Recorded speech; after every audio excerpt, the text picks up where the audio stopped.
Setelah Raja Daud dikukuhkan sebagai raja atas seluruh Israel dan semua musuh di sekelilingnya ditaklukkan, tibalah masa damai.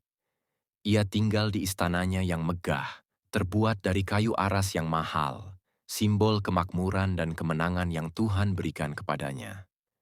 Namun di tengah kenyamanan itu, Daud duduk merenung, dan hatinya tersentuh oleh satu kenyataan. Tabut Allah, simbol kehadiran Tuhan, masih diletakkan di dalam kemah sederhana. Di tengah segala kemuliaan yang ia nikmati, Daud sadar bahwa Tuhan belum memiliki rumah, tempat yang kudus dan tetap, tempat di mana umat dapat berjumpa dengannya. Maka ia mengutarakan isi hatinya kepada Nabi Natan. Ia berkata, "Lihatlah, aku ini tinggal dalam rumah dari kayu aras, tetapi tabut Allah tinggal dalam tenda."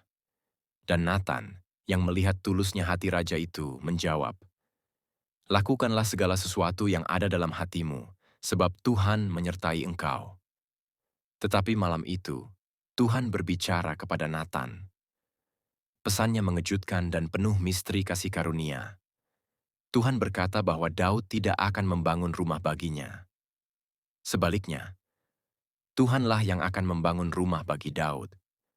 Bukan rumah dari batu atau kayu, melainkan sebuah dinasti, sebuah perjanjian kekal. Dari keturunan Daud akan lahir seorang raja, yang kerajaannya tak akan berkesudahan.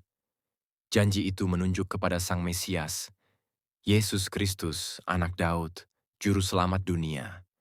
Di balik niat mulia seorang raja untuk membangun rumah bagi Tuhan, tersembunyi rencana ilahi yang jauh lebih besar, rencana penebusan bagi seluruh umat manusia. Tuhan tidak menolak Daud karena kurang layak, tetapi karena dia sedang merancang sesuatu yang lebih mulia dari yang bisa dipikirkan manusia. Dari kisah ini, kita diingatkan bahwa kasih dan rancangan Tuhan selalu melampaui harapan kita. Ketika hati kita tulus baginya, Dia menjawab bukan hanya sesuai keinginan kita, tetapi melampauinya demi kebaikan dan kemuliaan kekal. Kadang kita ingin membangun sesuatu bagi Tuhan, tapi seringkali Dialah yang sedang membangun sesuatu yang jauh lebih besar dalam hidup kita.